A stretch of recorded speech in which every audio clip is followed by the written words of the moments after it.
Joshi, Information Officer from Gujarat Cleaner Production and Waste Resource Partner. I welcome all of you in this launching ceremony of Certificate Course on Cleaner Production Assessment under Green Skill Development Program of Ministry of Environment, Forest and Climate Change, Government of India.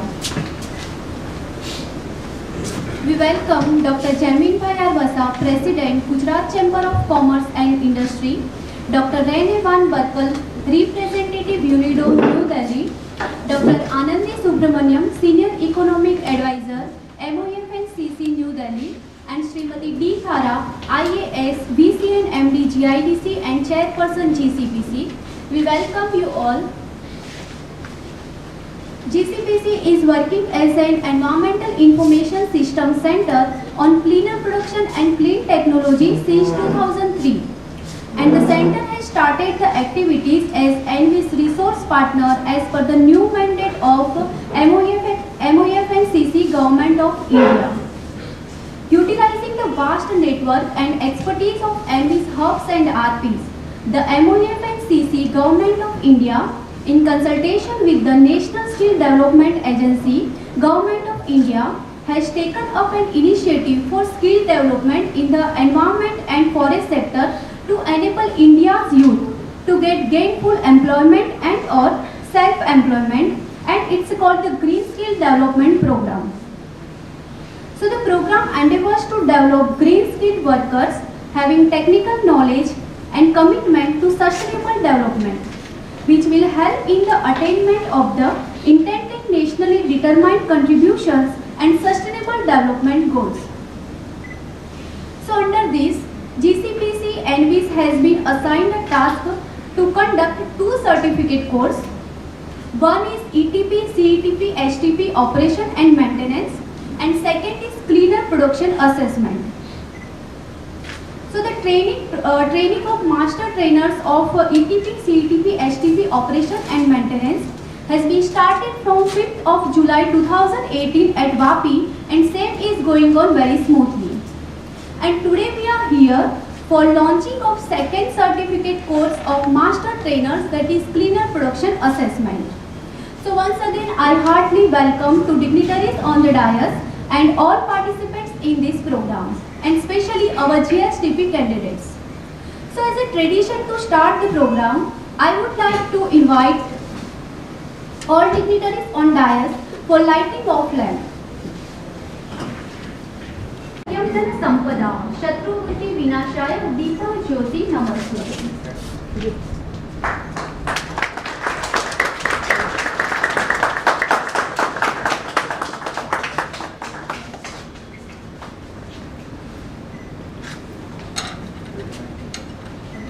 Saraswati is goddess of knowledge and wisdom.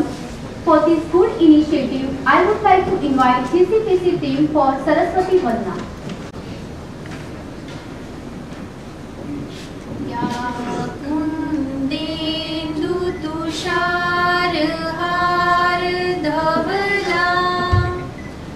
या शुभ्रवस्त्रामृता या वीणावरदण्डमण्डितकरा या श्वेतपद्मासना या ब्रह्माच्युतशङ्करं प्रभृतिभिः देवै सदा वन्दिता सा मां पातु Saraswati Bhagwati निःशेषजाड्यापहा.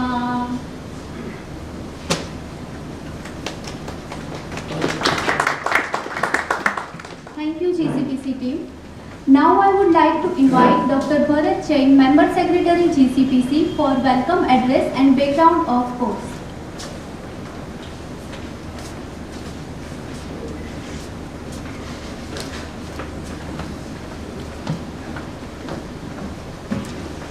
Namaskar and very good morning. It is a great pleasure moment for GCPC to have this launching program on this auspicious day of Chaturthi of Shravan Mas. That is what we are following. As you know that we worship during this month Lord Shiva, who is a Adi Manav in our mythology and who is a god of environment.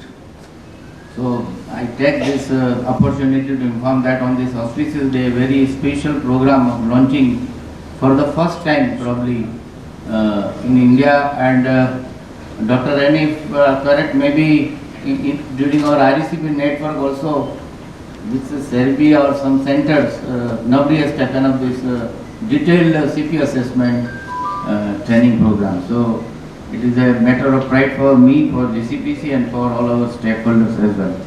I take the opportunity to welcome our Vice Chairman and Managing Director of GADC, Madam Tara, who is always motivating us, encouraging us, and with full support is asking for better environment. So far all our industrial clusters are concerned, because we know that Gujarat is the hub of chemical industry, and at the same time we are facing problem of pollution and all that. So in spite of her busy schedule, she could make it. I take opportunity myself to welcome Madam Tara.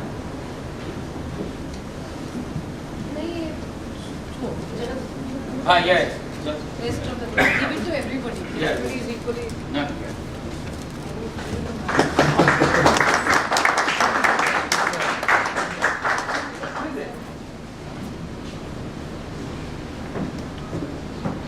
Very quickly, welcome to all dignitaries on the dais. Priyanka, come all GCPC team, please.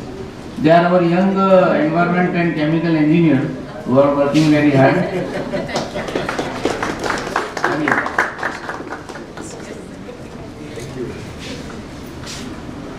Anita?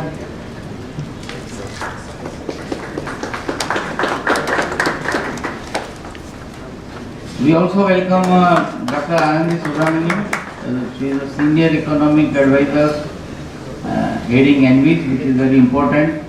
As you know that it is the largest network on environmental issues in India. She is also driving force for us. Whenever I go in the ministry, she is always asking, Mr. Jain, do you have some good proposal? Yeah.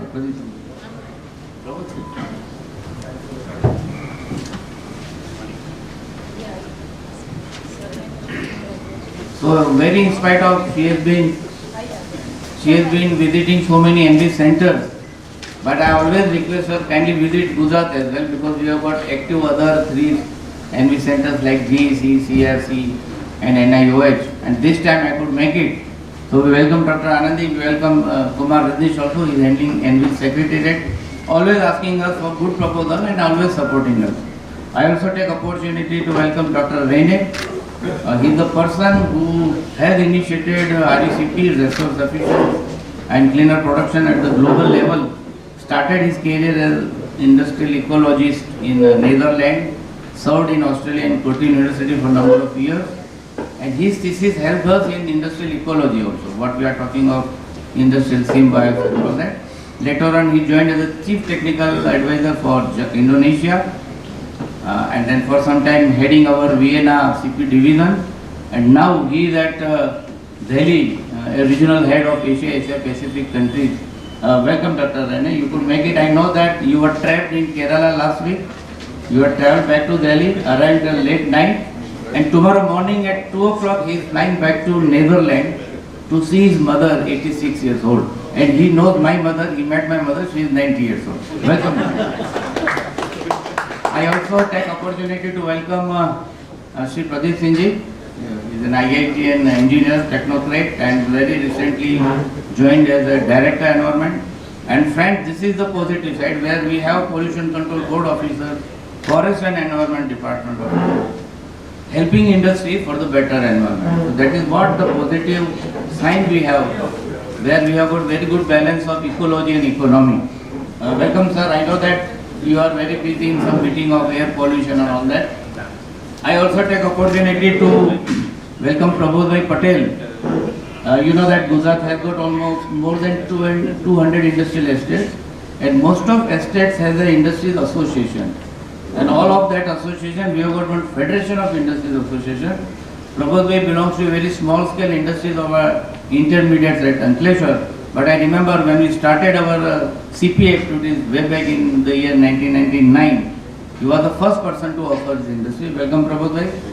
And I know Dr. Jamil Basa is a technocrat come entrepreneur, handling, he is the chairman and managing director of Vasa Pharmaceuticals. He is the president of very prestigious Gujarat Chamber of Industry.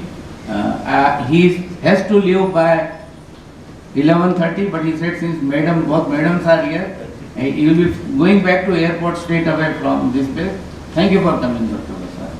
I also take opportunity to welcome all my senior officials from Pollution Control Board. We have one environment Vardhaman consultant and they have one expert from Canada. And unless my industries from Nandesari and Naroda are not participating, we are not successful. Rene, if you remember, UNIDO started with 3 states. One was Gujarat, another was Karnataka, and third was Punjab.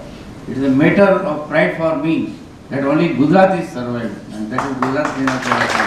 The credit goes to the authority, the Industrial Development Agency, who are also vigilant about the better environment in their industrial estates, as well as support from the Pollution Control Board and support from the Department and Forest and Environment. And unless industries, the stakeholders, the real takers are not participating, well, we started long back in the year 1999, but still we are working hard for the industry. Also invited some academia from LD College of Engineering, from SAP, from PDPU. Welcome all faculties. Some leading consultant on cleaner production like Mr. Naveen and Mr. Naveen Chandra and Mr. Dr. Upasani, and Industries Association President Ankleshwar Mahesh Bhai. I welcome all of you. आप सभी में विराजमान ईश्वर को वंदन करते हुए I also welcome our counterpart GEC and CRC. ईश्वर को मैं वंदन करता हूँ. Straight away about the very few minutes about this program. As you know that the Ministry of Environment and Forest and Climate Change, Government of India has started implementing a very important scheme titled Environment Information System way back from 1982-83. It's the largest network on environmental issues in the country, and they are providing scientific, technical and semi-technical information on various environmental issues. And important is to support in policy formulation in environment management at all levels of government. They are part of to support the planning commission to have a vision of the next 5 years or 10 years in very important sector as we are developing country, and that is the environment sector. It's a decentralized network of almost 66 centers. The 31 centers are dealing with the state of the environment related issue. They are hosted by state government or union territory administrations, and they are known as the NV's hubs. And almost 35 centers are hosted by environmental related governmental, non-governmental and professional agencies like GCPC, and they are known as the NV's resource partners. GCPC is one of the resource partners for them, and since GCPC is working on the theme of the better environment for our industry, leading to the sustainable development, and in our culture it is not the survival of the fittest, but the survival of every human being and every living being. So more on end-of-life solutions and more also on the cleaner production center. So we are helping industries to upgrade their ETPs and CETP. Friends, you know that we all got more than 35 common effluent treatment plants and more than 1,000 different ETPs in various industries.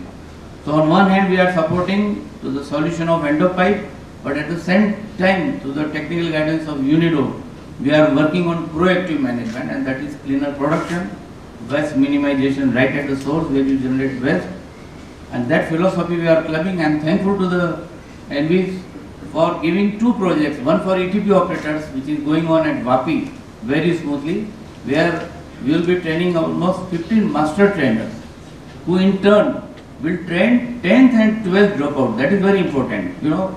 India is a very big country and we have number of 10th and 12th dropouts and they don't do anything. So ultimately NVs found out there is a gap of skilled people, and they have come out with this scheme as mentioned by Priyanka, under skill development. So at WAPI we are already doing that ETP operators, and it is a matter of great pleasure for me. Anandi ma'am, only one meeting with you, you sanctioned, okay, go ahead with cleaner production also. So today, on very auspicious day of Chaturthi of Shravan Mas, which is very holy for us, we are launching this program. With this, again I welcome all of you and request Priyanka to step further. Thank you so much, sir. And now I would like to invite Dr. Jamin Bhai Arwaza, President, Gujarat Chamber of Commerce and Industry, to address the gathering. Since you have to leave for airport, sir. Yeah, thank you. And you will make it take time. Yeah, thanks. Bharat is expert in cleaner production as well as meeting the time schedule also. Now, maybe is very particular. So I know. 10:20. I know. Good morning, everybody. Respected Madam Tara, Bharat Bhai, Pradeep Singh Ji, Director Environment Forest, Dr. N.A. Bakel, Shri Prabhu Bhai Patel, Dr. Anandi Subramaniam, Senior Advisor, members from various institutes, leaders of industrial associations, senior executives from GPCB, also GEC, CRC members, senior consultants for cleaner productions, invitees and friends. It's an honor and privilege for me to be invited at the launching ceremony of certificate course on cleaner production assessment. Dear friends, cleaner production stands for a proactive and preventive approach to industrial environment management and aims for process and product integrated solutions that are both environmentally and economically efficient. The rapid industrialization of India in the recent past has been the striking feature of Indian economic development. Friends, the common indications of economic welfare such as national product and income have reflected the growth of the industry as a major indicator for the development of the nation. But the other angle of industrialization has been the serious damage to the surrounding environment due to the waste and the pollutants generated from the industries. The irreparable damage to the surface and groundwater, air and soil, the growing emergence of hazardous and toxic waste from the production processes, the uncontrolled dumping of highly contaminated hazardous waste, or even the growing number of formerly unknown disease and the overexploitation of natural resources are some of the shocking landmarks of our progress. Historically, environmental compliance efforts have focused principally on treatment of pollution once it has been released from a process rather than on prevention of recycling, two approaches that in many cases offer a lower cost means of attaining compliances. Friends, the application of cleaner production technologies and practices has already enabled the process industry to reduce and better manage pollution risks associated with waste and other releases. Industry is now tasked with addressing emerging environmental issues, including the emissions of greenhouse gases and providing a positive contribution of sustainable development in general. Further, and renewed application of the cleaner production approach can be provided a competitive edge for a process industry while addressing those emerging environmental concerns. Cleaner production is generally defined as the continuous application of an integrated preventive environmental strategy to processes, products and services to increase eco-efficiency and reduce risk to humans and the environments. Cleaner production aims in particular at conserving raw materials and energy, eliminating toxic raw materials, and reducing the quantity and toxicity of all emissions and waste before they leave the process. In the case of products, cleaner production aims at reducing the environmental impact along the life cycle of a product from raw materials extraction to the ultimate disposal. Finally, for services, cleaner production intends the incorporation of environmental concerns into designing and delivering the services. Friends, cleaner production requires changing attitudes, responsible environmental management, and evaluating technology options. The small and medium industries of Indian and chemical and pharmaceutical, where the adoption of cleaner production has been the target area, and is one where the industry on its own is unable to procure the advanced technologies and render the facilities for research and development. Dear friends, green chemistry approaches have benefited people around the world by making the products used safer and their manufacturing processes less polluting. Thus, green chemistry plays an important role in cleaner production. Green chemistry has different industrial applications in designing safer chemical production, food and flavor industry, and green technologies in the pharmaceutical industry. Also in paper and pulp industry, polymer industry, sugar and distillery industry, textile and tannery industry, and green chemistry in agrochemicals. Green chemistry also plays an important role in alternative energy science and the production of novel methods to make solar cells, fuel cells, and batteries for emerged energy storage. Self-assessing molecules uses bio-based plant materials, which also involves green chemistry principles. The main goal of green chemistry is to reduce or eliminate waste in the manufacture of chemicals and its allied products, which has inspired the design of green next generation catalyst. Other development in green chemistry are the trend toward redesigning chemical products to reduce their risk. Now, chemical industry have been influenced by green chemistry in engineering principles. The pharmaceutical industry is very responsive to these greener industrial alternatives, but the pharmaceutical industry is also embracing more and more green processes and innovative technology operations in research departments of many drug manufacturers are advancing new green methodologies, biocatalysis reactions, less solvents and cuts in waste production, and at the same time introduce safety and health regulations to protect their workers. The green chemistry can be achieved by adopting the green technology. So the term green technology is also popular as environmental technology and a clean technology. So technologies are constantly developing and are going us plenty to give more and more new opportunities. But this comes at a price of the exhaustion of the resources of our plant.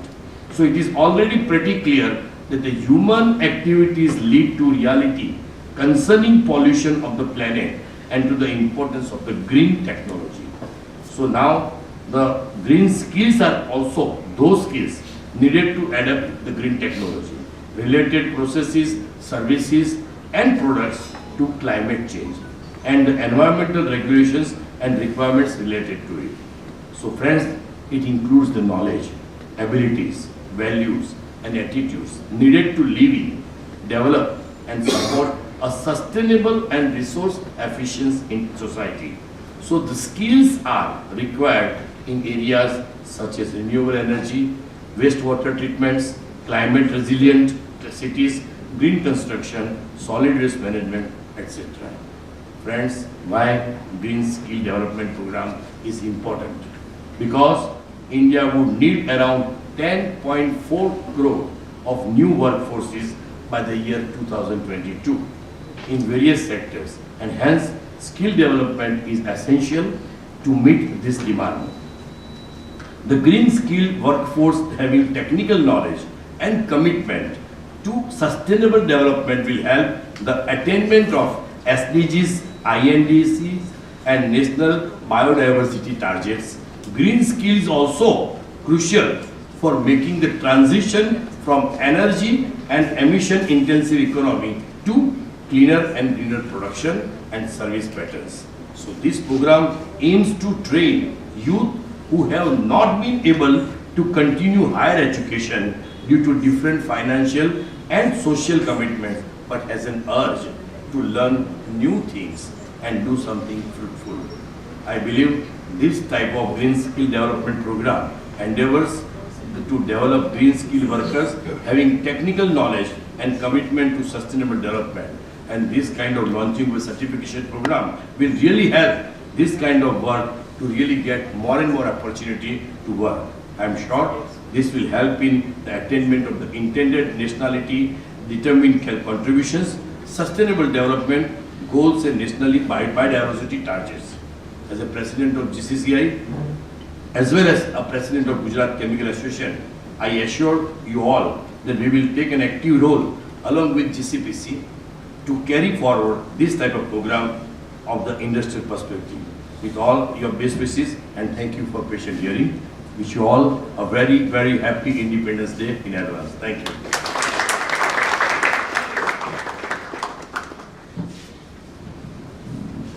Thank you very much, sir, for your valuable speech. Now I request to Sri Prabodhbhai Patel, President FIA, to address the participants.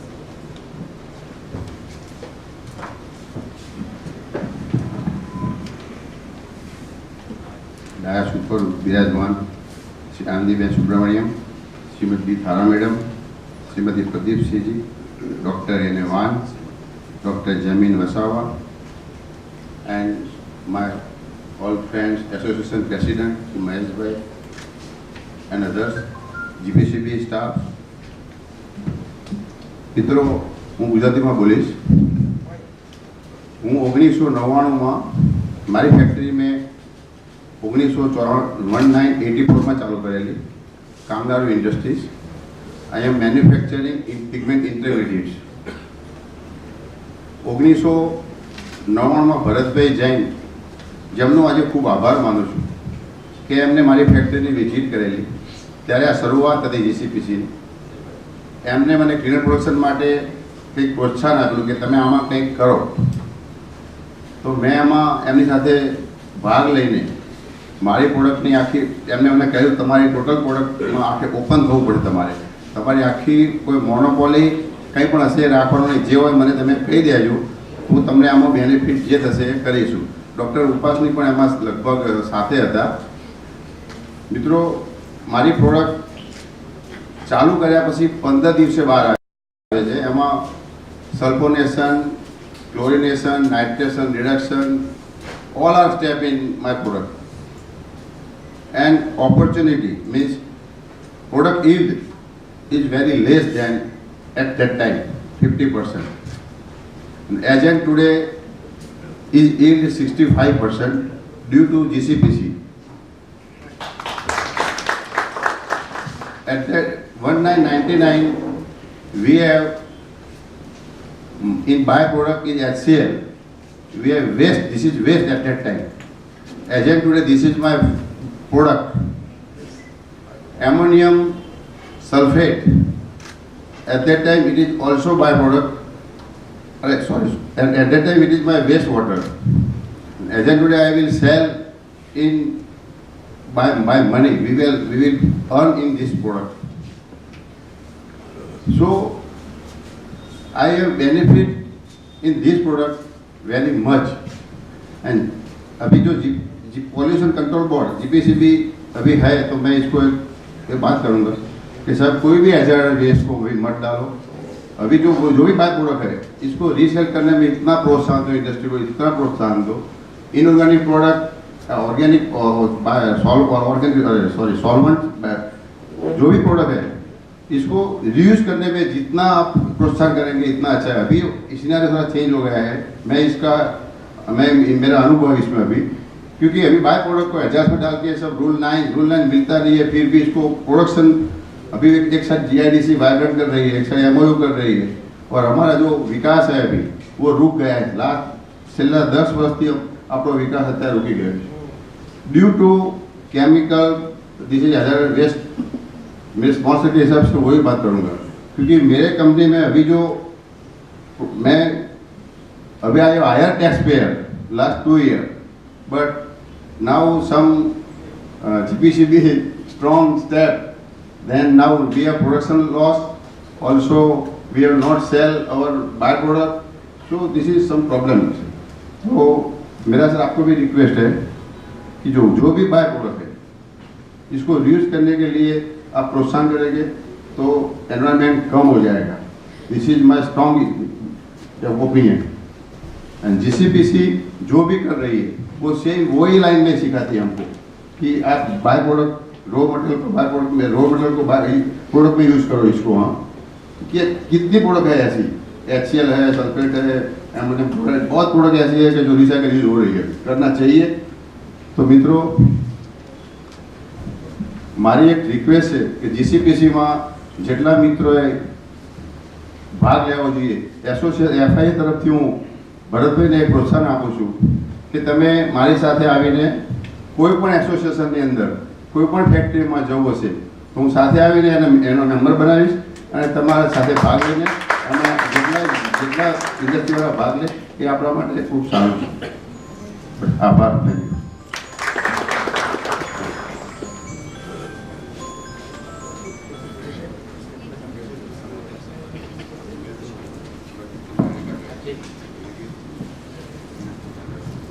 Thank you very much, sir, for such an inspiring words. Now I request to Sri Pradeep Singh, IFS Director, Environment, F&D Department, Government of Gujarat.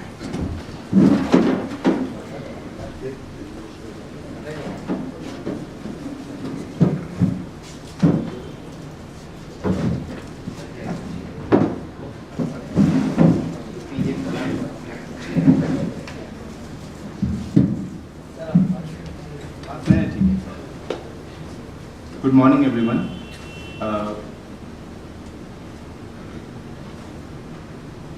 Today, on launch of certificate course on cleaner production assessment for master trainers, our chief guest, Srimati D. Thara ma'am,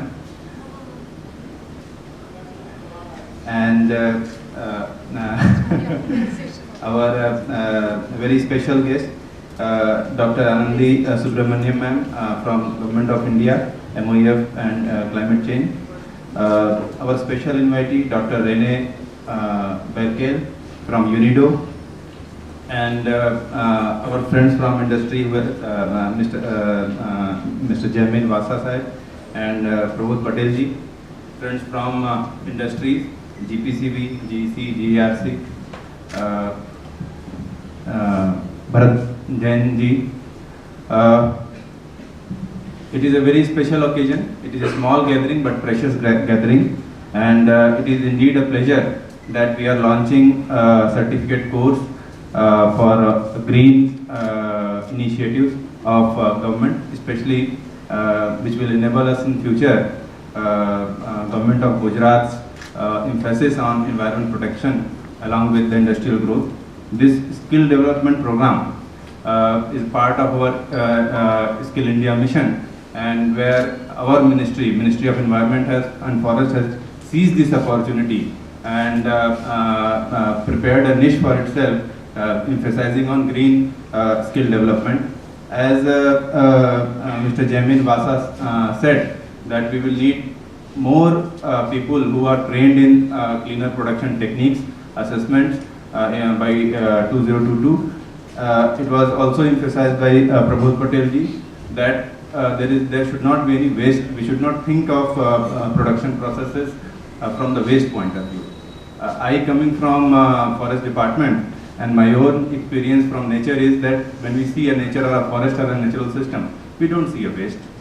It is self-sustaining system, and one of the things we study about this is interconnectedness, ecosystem. One species resource is one species waste is resource for another species. So these small steps, our industry should also, I think, emulate that example from nature. And this cleaner production thing is just that. the waste from one process, maybe we have to think of ways, innovative ways, and GCPC I think is the bridge between the what is resource available and to put it in field practice. I won't say that we don't have knowledge as a humanity, we have a lot of knowledge. I think at this stage, in this age, we are most knowledgeable society ever in the history of mankind. Only thing is to place these, to put this knowledge in use, and from global knowledge, whatever is available, to transform, to help industries like Prabodh Patel ji to transform their industry and help them to actually do the economy with environment protection. In Gujarat Forest Department, we have a small technical cell in Forest Department headed by Director Environment, and we have helped GCPC and it's a cleaner production assessment initiative. They have done CP assessment in ceramic sector, glass sector, and textile sector, dairy sector, and we also have instituted an award for cleaner production, and this award is given since 2004 to the industries who take this cleaner production initiative, and we select one industry from each sector, large, medium and small, so that it becomes an example for others to follow. I won't say much because already we have practitioners, and we have to hear Mr. Rene, who has come a long way, and I think it will be unfair for me to not to allow him give more time. So thank you very much. Thank you for inviting and listening to me. Thanks a lot.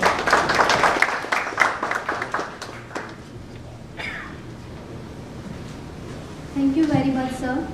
And now I request to our special invitee, Dr. Rene Van Berkel, representative UNIDO, New Delhi, to give presentation on background and concept of RECP and business model global scenario.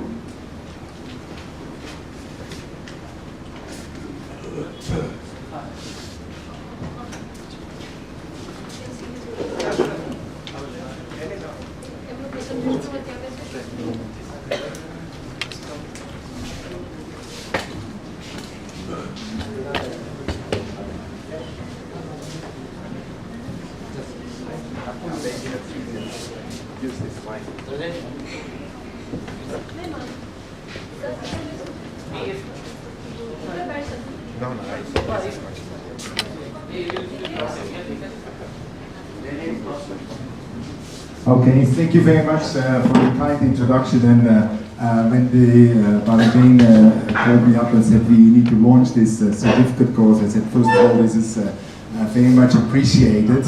And then you said, yeah, can you come and maybe give a little bit of an international perspective to this as well? So this is a little bit different to a traditional launching and saying this is just great. I wanted to also give a little bit of a background on the resource efficient and clean production as it is going globally. And then also that as a context for the certificate course and what are the challenges of basically promoting resource efficient and clean production globally. So first of all, congratulate on the launch, but I will also then talk more on the substantive side. So I wanted to give an international perspective. Let me see whether it works. I have to come closer, I think. So UNIDO, for those who are not so familiar, is the United Nations Industrial Development Organization. So we're basically in the UN system, the specialized agency that deals with industrial development.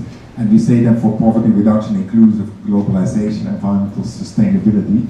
So we basically have a 5-decade-long record of cooperation in India over 50 years with trademark achievements in regard to cluster development, lean manufacturing, quality management, trade capacity building, and energy and environment. Of course, I will be talking mostly then about the energy and environment area.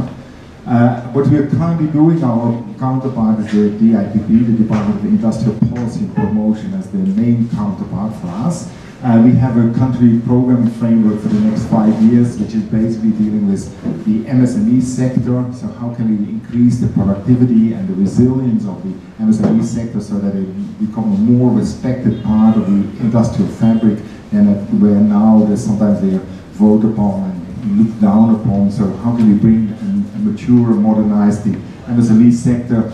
And the second point is then results areas, solutions for climate, resources and environment, so that's energy and environment related issues.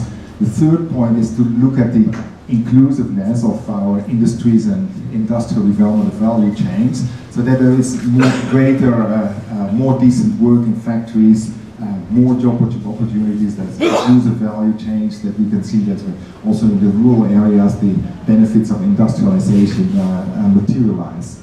And then the last point is then strategic policy for industrial transformation, which is more dealing with that the industries of the past are probably not the right ones for the industries for the future. So how can we transition to basically factories for the future that we needed yesterday? So that's factories that are competitive and productive, that have decent work and provide a return to all the stakeholders, and that have environment and energy in their DNA. Oh, I need to go this way. So our current project portfolio, and we overlap with Gujarat quite a lot. We have a project on biomedical waste, which also works with some 20 plus hospitals in Gujarat. PCB management, as polychlorinated biphenyls from all transformers, and we are also working on DDT alternatives. Then in the area of energy and climate, we have a project on energy efficiency MSME clusters. In Gujarat, we deal with the dairy sector, we deal with ceramics, we deal with the textiles in Surat, and we are also working with starting up with the chemical industries in Ankleshwar. Then we have some projects which are more focused on the renewable energy and industrial applications, where we look particularly on what can be done with solar thermal, in addition to PV, so how can we actually generate process heat. So you might have seen Amul Dairy here next door almost has a solar thermal plant to produce steam for its dairy processing. Maybe that's just one of the examples, but there's many opportunities for scaling this up as well. And then also waste to energy. We have it already quite a number of times, the effluent treatment plants, how can we generate some energy out of those. And then we have a project on the clean tech innovation, so encouraging new innovations that are coming forward. We're working on sustainable cities and then appropriate technology for different sectors. So let me then come to the main topic for today, which of course is resource efficient and cleaner production. I wanted to put this here, which comes out of this report, which you did 2 years ago or so, dealing with the kind of the historic development, and maybe that's interesting to see where the concepts are going, because we're talking about how can we bring this cleaner production more profoundly towards the SDGs, towards climate change and other issues. So we see that over the past years, the decades, there has been quite a development, and if I go there maybe as the start, maybe first what came up was waste minimization, and then that was more as it was defined actually by UNIDO as a creative way of thinking about products and process that make them by continuous application of strategies to minimize the generation of waste and emissions. US EPA now talks more about process and practice intended to reduce the amount of waste produced. And actually, on reflecting and coming here last night, I realized that this is probably the best place to launch the Clean Productions course, because this From Waste to Profits Waste Minimization was actually launched in Gujarat exactly 25 years ago. So it's also 25 years anniversary. In 1993 there were the first projects with Surat, and here in Ahmedabad with the textile sector. So it's still very interesting to read some of that back, even though of course the times have completely changed, the country has changed, but still some of the basic principles are being applied if we look at the cleaner production approach. Then we had more emphasis on sort of cleaner production, as also Mr. Vassa referred to, continuous application of preventative strategies to products, process and services, and that has been very much the mainstay of the UN Environment Programme. But I would say that in the more recent times, there is more and more emphasis on the resource efficiency, because cleaner production was still trying to just get rid of waste, get rid of effluents, get rid of air emissions, but the fundamental problem is much more that we use too much stuff, to put it that way. So that resource efficiency is now more defined as using the limited resources in a sustainable manner while minimizing impacts on the environment. And this is based on which you probably have seen this diagram, which shows the global ecological footprint, which is basically a measure for how much land every person on the planet needs to sustain its operations in terms of producing food, having cities, and absorbing carbon dioxide. And we can compare that with the size of the planet Earth, because the planet Earth is a fixed size. And then you can say it. In 87 we were at a ratio to 1 to 1, so the space needed was exactly to what was available. Now we are at about 1.7. You might have heard that 2nd of August this year was World Overshoot Day. So on the 2nd of August we consumed globally all the resources that were available for 2018. So we are currently eating into the resources available for future years. And if we go on, then we are projected to be at 2 planets Earth by 2030 at least. And of course that cannot continue. So of course you can then also look at the kind of the footprint per person and by country. So India is standing at about 1.06 hectares, global hectares per person. It doesn't mean too much, but what is available is about 1.7 hectares, global hectares. So we are at 60% in India of what's a fair share of the global world. But on the other hand, if you look at the land and the population density, what is available in India is only 0.44. So we are already, say, 2.5-fold over that. And it's rapidly growing, and as I said, the biocapacity is overshot by a factor of 1.7 at this point. So we talked then about resource efficiency, and the idea is that, of course, economic activity or human well-being is expected to improve, and as an indicator for that we see that economic activity, and what has traditionally been, if the economic activity increases, we use more materials, more water, more energy, more chemicals. So this resource use has increased, and we also get more environmental impact, more wastewater. So we want to basically break this connection between economic activity and resource use and environmental impact. So resource decoupling and impact decoupling. I think then the traditional approach, which was probably prevalent 25 years ago, was to say we need to do more with less. So produce more square meters or tons of paper per gigawatt hour of energy used or per kiloliter of water used. But now we're saying we need to go even further. We have to do more with less for more. So it's not just about producing more of the same gadgets, it's also looking at the products and services so that we find ways that we have more sustainable value created. So doing more with less for more. If I then go on, and then, so we can say this is then referred to as decoupling. So we break the link between economic growth and environmental impacts and resource use.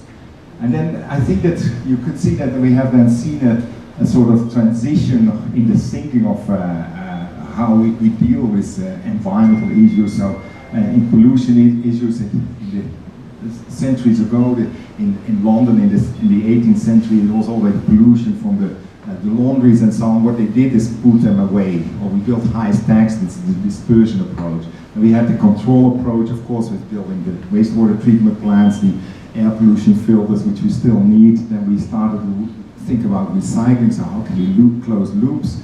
And then now the last 20, 30 years is more focus on prevention of avoiding waste and emissions generation. And we can have a similar kind of a way of thinking on the side of resources. So if I think resources as land, biomass, timber, but also coal, gas, chemicals and so on. So the traditional approach has been, oh, we run out of water here, so let's build a pipeline and get water from somewhere else, so we replace. Then we have started to say, okay, maybe we should manage the aquifer and then we can have it longer, so protect. And now we're talking much more also about recovery, so groundwater recharging and so on, so that could be there. And we can also see that in other areas. And now the more recent one, of course, is then reducing, so using less in the first place. So that we could say that is then basically the concept of which I had before, resource decoupling, doing more with less, and then impact decoupling, wasting less while doing more. Let's see this one. So that comes then to the concept which has been now by UNIDO and UNEP promoted since the last 7-8 years, which is basically resource efficient and cleaner production. It's the same words, but I pressed too many buttons. So I think that it starts with this resource efficiency, so making the maximum dollars or rupees out of every kilogram of material that comes in, every kiloliter of water, every gigajoule of energy. And if we do that, if we maximize value creation, we have less stuff to throw away. So we have less wastewater, less emissions. So that's the waste minimization. And if we do that, we keep basically people in the workplace safe, communities safe, and they don't have to worry so much, so we can focus much more on the actual productive activities. So we have really what it is a virtuous synergy. It's nurturing itself. If we be more productive, we have less waste, we get people who are, so to speak, happier, and they can be more focused on their job, and they will be more productive. And this is now increasingly seen, and that is the concept of resource efficient and clean production. I mean, the last part of being people more productive is maybe the last years more coming forward, but intuitively it's so clear. If I have a textile dyeing house, for example, and everything is leaking and the floor is uneven, the person operating the dyeing machine will a whole day think, how do I survive without breaking my legs? If you level the floor, just to put it bluntly, if I level the floor, avoid the leaks and spills, the person can focus on his work, can switch on and run it at 130 degrees instead of 135 degrees, switch it off on time, be resource efficient, have better first time right, and so on. So this investment also in people to make people productive is ultimately going to pay off, and this is still to be emphasized. So this virtuous synergy is key to this resource efficient and clean production. Being resource efficient, minimizing waste, getting people which are happy and productive.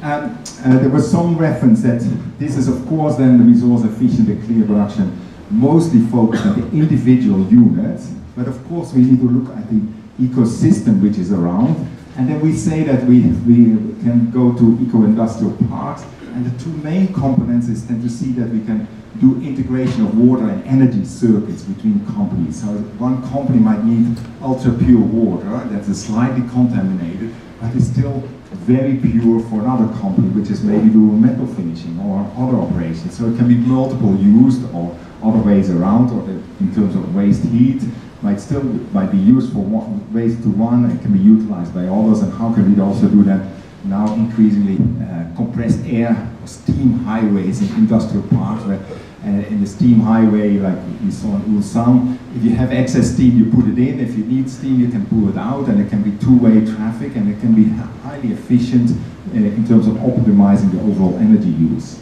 And then the second part of the integration to multiple industries is then using secondary resources. So basically the notion that previous speaker was also referring to, that in nature there's no waste, so every waste from any species is being used by somebody else. So waste from one factory can become an input to another factory. We know this from slags being used in cement making, but there are so many other examples of things that can be usefully made out of waste resources. So UNIDO has been quite active on promoting this concept of eco-industrial parks. I have just the most recent publications. This was done a few years ago, that Gujarat Clean Production Center also provided case studies to this on Vapi and Ankleshwar, I think. And then more recently, UNIDO, together with the World Bank, produced these guidelines on eco-industrial parks, because certainly also see now that internationally, eco-industrial parks are sometimes also used as a greenwash. We see in China many parks coming up, and the only green thing is the green flag or a few trees out there without too much of environmental initiatives. Let's be honest on this. So how can we actually put that into practice? And then most recently we put also a technical manual out there for operators. And last 18 months or so we worked with the Clean Production Center here to Nandesari and Dahej to look at opportunities. How can we expand from resource efficiency and clean production in enterprise level to industrial zones. I wanted to sort of highlight and then also see how this then links to some of the other concepts which are around. And I think sustainable consumption and production is probably the overarching term that was also then highlighted, and that is more dealing with the cycle of design, production, manufacturing. How can this be done? How can we link this with also changes in consumption patterns? And then, of course, we know there are quite some challenges. This is now into the Sustainable Development Goals, the SDGs. SDG 12 is specifically about sustainable consumption and production. And we see also then the challenges for India in terms of access to electricity, greenhouse gas emissions, and related issues. But I wanted to highlight that you should probably see that sustainable consumption and production means so many different things to people. And in that regard, I've just put here the SCP2Me, which is the initiative of UNEP, which is trying to say, okay, people, what are the different perspectives and how can we also engage the youth and the young people in this movement. So if you go the hashtag SCP2Me, you find quotes of people, also myself, on what has been done. I think Barbara Jane, you're also there. Maybe I should have copied yours quote there. And so it's saying what are the key issues on SCP, sustainable consumption and production. And then I think that more recently, we see of course the circular economy. I have to say more recently, that is the perception, but we should keep in mind that the circular economy was launched in China in 2003. So we are talking about already 15 years, but it's perhaps wise to say that over the last 3-4 years or so, there has been more international interest in the circular economy. So basically the circular economy is taking this model of we take, we make, and then we dispose and throw it away. That's the linear model, to something like we take, we make, and then we recover or reintegrate materials back into natural cycles. That system-wide innovations, the Ellen MacArthur Foundation did some interesting work and also did an assessment on what is then the potential for India to transform to a circular model. Others are more focusing then on the World Business Council for Sustainable Development, are more focusing on what is then the changes in business models. So how does it, if you do recycled loops, what is then the change in the business model that you no longer sell a product, let's sell a service or have a restricted model there. So on this business models, the WBCSD has come up with saying basically the circular economy is about 5 new business models and 3 disruptive technologies and the opportunities that give them. I don't have much time to elaborate it, but it's in terms of business models, it's like product life extension, so using things longer by repairing, maintenance, making them less vulnerable to fashion, I would say. Then the sharing platforms, so the Ola, the Ubers, which are there, which are basically increasing the intensity of the use of products. Then you have the resource recovery, so that's the industries that are basically taking a waste material and make something else out of it. Then the next one is product as a service, so rather than having ownership of a product, can I just borrow it or hire it or lease it when I actually use it? And then ultimately circular supplies is more looking at the renewable inputs. And then the 3 disruptive technologies are then the digitalization, so the drastic decrease in the cost of actually computation and the skills of computation, and also sensors and so on. So this is traditionally then referred to blockchain, Internet of Things, or Industry 4.0. Then the physical, where you would say that we have gone down from macro technologies to more nano technology, and we can produce things at a much smaller scale. And ultimately we see that the emergence probably of 3D printing. So rather than putting everything together and welding and cutting and so on, we can just print things and have much less materials. And then the third one is the biological, and that was also referred by a previous speaker on the kind of green chemistry related, that we could say that what are the biological processes which we can have, enzyme process in textile dyeing, textile finishing, in chemical synthesis, the green chemistry kind of approach. UNIDO did then also some work on this circular economy and highlighting these sort of dimensions here. So reducing environmental footprint, increased income, reduced resource dependency, and minimization of waste. I think that maybe the better way is to say, okay, what are then the strategies for action? Because we always think of, or we need to think in loops, but I think that the circular economy is basically three devices. First of all is go renewables. So take as much renewables as possible and bring these renewables back into natural systems. Then the second one is probably do more with less. That's the traditional resource efficiency, because every cycle will require energy, and the bigger the flows are in the recycling and the loops, the more energy is used. So if you can do resource intensive efficiency, we have less there. And then the third one is then the recycle perpetually. So I add this word perpetually because in the circular economy, it's not enough to think of what is the next use, but we have to think about the third, fourth, fifth, seventh use. And there seems to be a risk that in our efforts to recycle something, we might lock up things in materials that if we a few years later get this as a waste, we will not know what will happen. If we put slags with hazardous components into roads or into building material, then obviously we have a problem once we destruct the building. There are so many examples that we should really do a bit of systems thinking. It's not about recycling, but recycling perpetually. Okay, so that is basically the kind of the storyline: waste minimization, cleaner production, resource efficiency, and now linking that to the circular economy. But I wanted to maybe give a few examples as a flavor of what's the type of benefits. This is, and I took some examples outside of Asia largely. This is food processing, rice mills in Cambodia, and you see that they are by changing this rice mill, changing to grid electricity, copper sorting machine, paddy rice dryer installed, and then shed for saving it. They invested $450,000, but the savings are $246,000, so in 2 years returned. And then the savings in energy is, in greenhouse gas emissions is 25% is that. I go some other example. This is from Sri Lanka, coconut processing industry. So what they did is they improved the kernel, the separation of the kernel, reduction of the water consumption by optimizing the water flow, recovery of the oil from the water pits. So you have coconut oil, and then ultimately also start to use the coconut shells as a boiler and fuel. And if you sum up the investments, it was less than 10,000. The savings are in the range of $250,000, so highly profitable.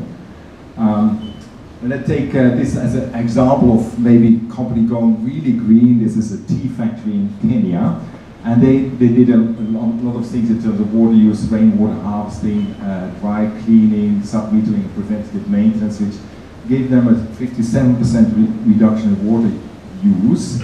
And in terms of materials used, they did redesign the withering troughs and improve process conditions. This actually improved the yield by 4%, and then energy use, they installed even a roadway to avoid tractors coming from the tea fields into the factory. And they did renewables and so on, so they have power use reduced by 21%. This is an iconic project, so they invested $1.85 million, $600,000 savings, so roughly say 3 years payback. But they went really a longer way than what some of the other companies would do. Then let me take some textile examples as another sector. This is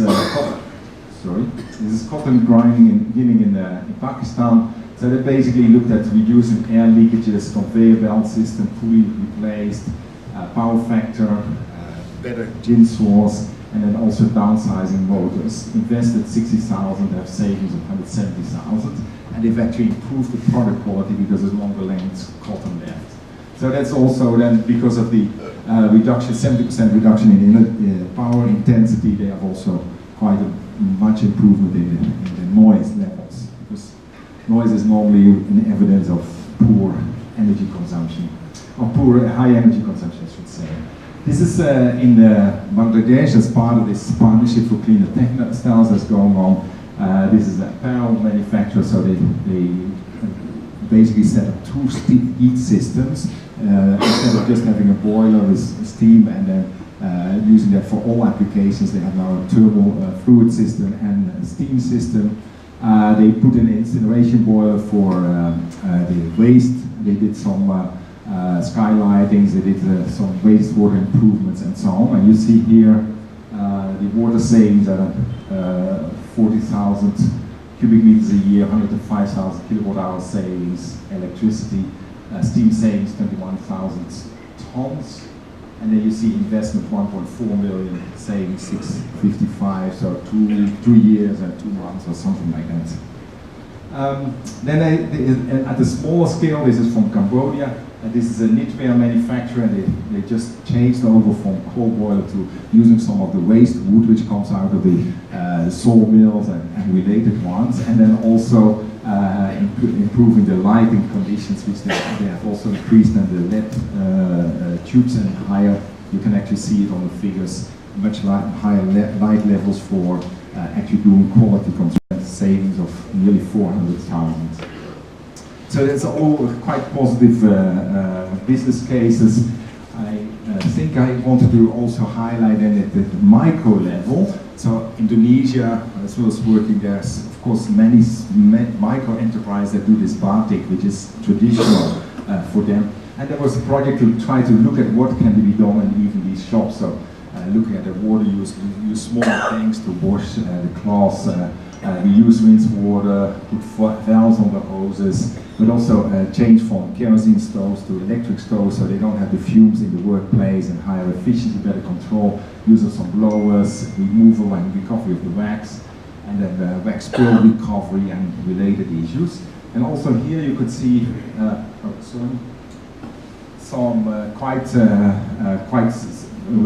good environmental and economic benefits. So 500 SMEs participated, and they have about 5 million Indian rupees per workshop, so that's about $4,000 saving annually for these small enterprises. So then last but not least, I want to maybe say some examples from the service sector. So I took here tourism. This is a resort in Tunisia. So you see there are energy and water management, monitoring system, the ozone sanitation system, the improving of the air conditioning, setting up the waste management system, and related measures which are not really, I often say this is engineering 101 or management 101. It's not rocket science, it's just practicing good practices. This is a hotel in Laos, which was set up in a heritage building, and then they basically started to use that as a hotel, and they did some measures on there to control the manual control of the water heaters, having one water heating serving multiple rooms so you have more efficiency, put the temperature of the water heaters at 60 degrees rather than 80 degrees, so people don't burn themselves, but it's also a lot of savings. That check for the insulation, preventative maintenance and related issues. I just go there then to the benefits, so they have basically halved the energy used per guest night over a 2-year period, and in this period they invested $12,000 plus of course some of their time and resources, but the savings were the annual savings are 60,000, so that is a payback of two months basically over that period. And this is then in Hoi An, where in Vietnam, with the Clean Production Center of Vietnam, there was a 3-star medium-sized hotel, 69 rooms, and you see that options implemented, electricity use reduced in 3 months' time by 21%, so saving $3,500. And we try to link that then with the crafts industries, because the crafts industries are selling to tourists, so to make them rice noodles, lanterns in a more environmentally sound manner, also working with the community enterprises. On the other end of the scale, more the maybe luxurious end of the scale, this is Heritage Kandala, is a hotel in a natural park, and so of course there are people are coming there from an ecotourism perspective, and they did quite good work with the Clean Production Center of Sri Lanka in terms of water conservation, energy conservation, They have a water reduction, energy use reduction. So many measures also looking at what is then the waste from the hotel and what can community then actually do to recycle. So use some of the waste paper to have handmade paper, which can then be sold back to the tourists and so on. So that was quite an example of going into the ecotourism direction. So I think that overall there's a business case, and I always say that this is linked on one side on the short-term profitability, so the business becomes more profitable, but there's also a long-term benefit in there which relates more to market access, because certainly international buyers are increasingly putting environmental requirements in there. And this relates then basically to 5 components. So the first one is the cost savings. You use less materials, less chemicals, so less energy, so you pay less for the supply of these inputs to your process.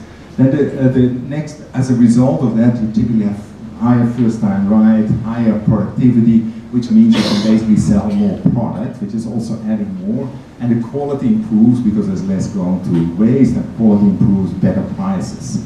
Then the 4th and 5th point are maybe a little bit less tangible, but we see these are very valid to businesses. So the one is the organizational efficiency, because the cleaner production approach requires teamwork at enterprise level, so that shop floor operators are working together with the supervisors and the engineers to jointly work out how to best run the factory. And that means that they're also more efficient to introduce a new product or work in other areas. So you see that they have, instead of taking 3 or 4 days to stabilize a new product, they can do it in 2 days. And this is also efficiency gains which are useful there. And then ultimately it's also linked to a license to operate. Ultimately it's compliance with the environmental rules and regulations, but also even if non-compliance might still be possible, how can we improve this, how can we get the market access there. So RCP you can also pronounce as a recipe, so it's kind of an approach, it's not a set of solutions, and this recipe is then based on basically a methodology, solutions and outcomes. So I will not go in all the details because that's for the certificate course training, which I will not do today, but let me say a few things. So as an outcome we then say we want to increase the productive output per unit of resource use, and we want to decrease the pollution intensity per unit of productive output. And that basically then means that we have 6 issues which are typically focused upon. So materials productivity, which includes then chemicals, and then water productivity, energy productivity. Energy productivity, so making more tons of steel per megawatt hour of electricity being used. And then on the right-hand side, you have the waste intensity, wastewater intensity, and emission intensity to be reduced.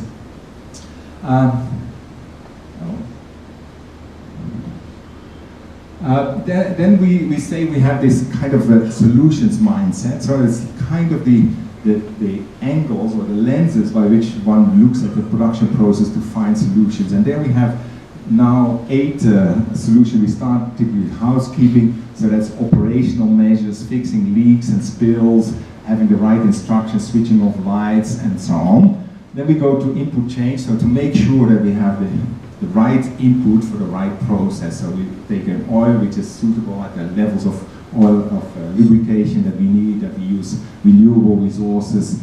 Then we have an item on better process control, so we're starting with monitoring of the metering and submetering, and then we can actually control the process to run always at an efficient level.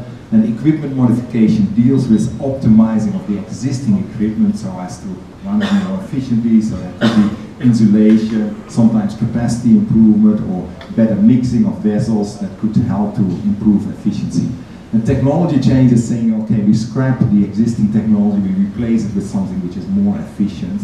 So we could say we don't dye in textiles in water anymore, but we go to supercritical carbon dioxide, or we take a dry process, or what was referred to earlier on, the green chemistry approach. And on-site reuse and recycling is looking for a second application or third application of the same resource within the factory boundaries, so typically on water and energy, but you can also look at waste product, of course. If you can't recycle it within the factory boundaries, then you go to looking for useful byproduct. So can somebody else use it? But the question of whether somebody else can use it often then depends on how clean can you provide the waste. So take rice husk from a rice mill, it's a resource to somebody else, but if you put in plastic and cigarette butts and all other stuff, nobody can use it. So if we want a useful byproduct, we need to treat our waste also as a valuable product which we want to sell. And then last but not least is the product modification, which links to eco-design of products and services. Then the methodology, I think it's quite straightforward. We try to avoid the kind of the paradigm that the Plan, Do, Check, Act, which often people say it doesn't really work at small businesses because it becomes plan, defer, cancel and abolish kind of approach. So we need something which is more interactive and gets people involved. So it's not an assessment but also an improvement exercise. So it's getting started and assessing operations, developing solutions and ultimately achieving continuous improvement. If this is all such a rosy story, why is it not happening? So we see that ICP is proven as a recipe for sustainable business, but just talking about the successes has not yet led to everybody doing this. And this is a bit the same story as energy efficiency and so on. So lots of good examples, but still many companies are saying, I'll wait and see. And that is mainly linked to two factors which we see as the current things is that enterprises are still thinking that it's not worth our effort. So they basically think that, okay, this water, energy, chemicals, it's not so expensive. I don't have to comply with the environmental rules and regulations, so why should I bother? There's bigger fish to fry, kind of things. And then if they say, okay, maybe it's important, they say it's too complicated. So the big companies of the world, the Reliance, the Tatas can do it, but I as a small chemical producer, I don't have the resources for that. Or we can also put it in as a kind of a steeplechase, first to get started and developing solutions and implementing solutions. The not worth the effort is kind of the initial inertia. And what we now see is increasingly that we need to basically create also demand for this by more focusing on the solutions and then ultimately also doing the market transformation, so standardizing the solution so that the technology risk and the effort, the transactional effort is reduced. So we have then also put a little bit on what could be a framework for doing this, and then we basically differentiate between the mainstreaming and the scaling up. So the mainstreaming is more dealing with the motivation for companies, so make it more pertinent, more important for companies to consider resource efficiency in cleaner production. And the other one is then the scaling up, which deals then with making it easier for enterprises, so less transaction effort required. So we developed this then in kind of a framework which we say towards impact. So we say we have basically 4 quadrants if you take these 2 dimensions. The first one is that we have probably not done enough to what I say then domesticate ICP. So this ICP terminology is all English language, it's all concept, engineering concept, and it means quite different things to different people. So how can we translate it into Gujarati, the proper terms, and link this also to how Indian businesses are operating. So basically improve the understanding so that it's more intuitively linked to the way people on the shop floor think and people are managing their business.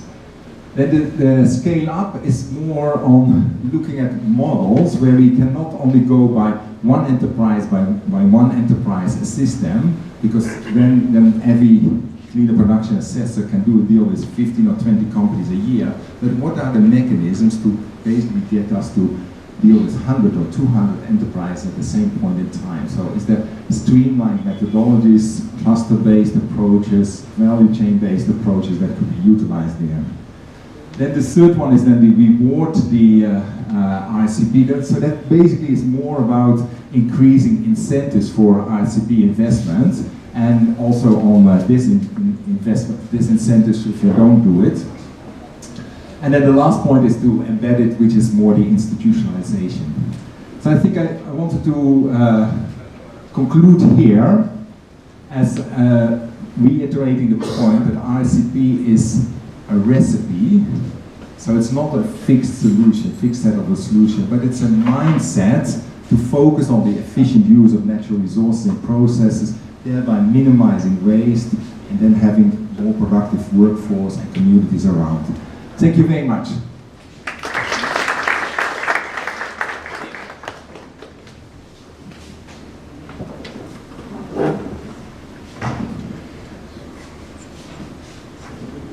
Thank you very much, sir. It is our privilege to have you with us, sir. And now I would like to call upon our guest of honor, Dr. Anandi Subramaniam, Senior Economic Advisor, MoEF&CC, New Delhi.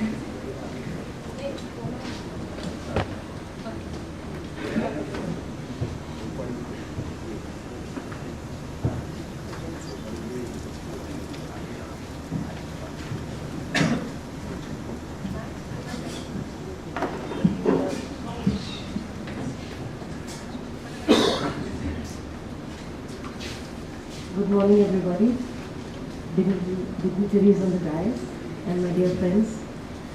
It's been a most comprehensive, presentation by Dr. Rene, and I don't think I can really add much to that. But my perspective would be slightly different from how I see it, because I'm basically an economist and largely a behavioral economist. So I think what I would like to address would be that we are all aware that it is because of our activities, anthropogenic activities, that we have either directly or indirectly contributed to all the problems that we are facing with respect to environmental damage, which is air, water pollution, waste management, waste generation, etc. And we all know that some of this damage has been irreparable, because we have lost some parts of our flora and fauna. They have become extinct because of our activities. Similarly, in the case of rivers, which we hold very sacred in India, rivers are very dear to us, as well as lakes and water bodies, but we have really damaged quite a few of them, including Ganga, Yamuna, the major rivers, as well as their tributaries. In fact, I had gone to one place in Dehradun where actually we crossed a bridge, and I thought it was what they call a nalla, means just a dirty canal which has a lot of waste. So I was just highlighting how come it's so dirty. I mean, why don't you do? Because I was meeting the pollution control board, which we have an MD center there also. So, and I was just mentioning this to them, that this is so dirty, why can't you get that cleaned up? I mean, then they told me it's actually not a dirty canal, it's not a nalla, it's actually a river. It's a Rishpanna river.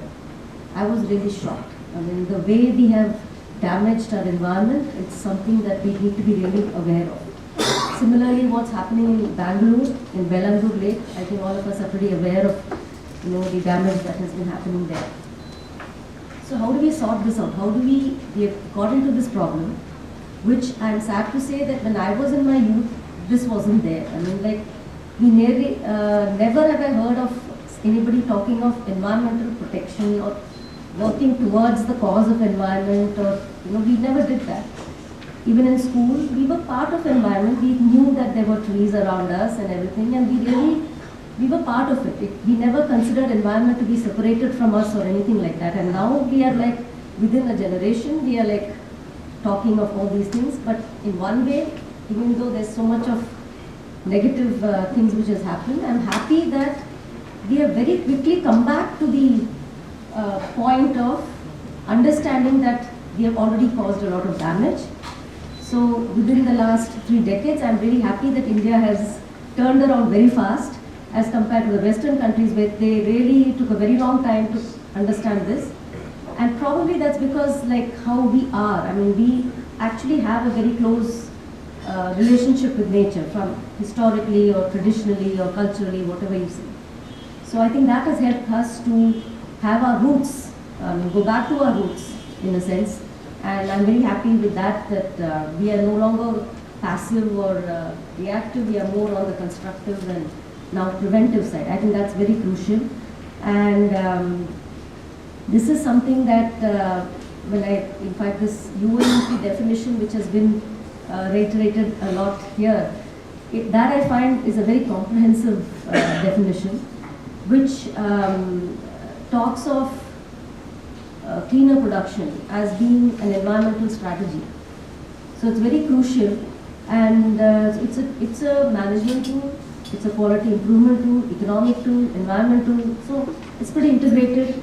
But I would say that the scope of cleaner production, probably because it has come from UNIDO, it has a basis in industries largely, right? We are all producers of waste. So I don't see why we can't apply cleaner production in our lives. So it's something that you have to expand the scope of cleaner production, not only to industry, which is there, but also to agriculture, to households. Because as we all know, our rivers have got dirty or damaged or whatever because of human waste flowing into the rivers. So when households are the major contributors to this, why can't we have this kind of thought of empowering households to adopt cleaner production strategies, rather waste management at the source? So if you could possibly look at those options and slightly tweak what you are doing with respect to industries and adapt them to suit the households and individuals, because I think it's largely behavioral.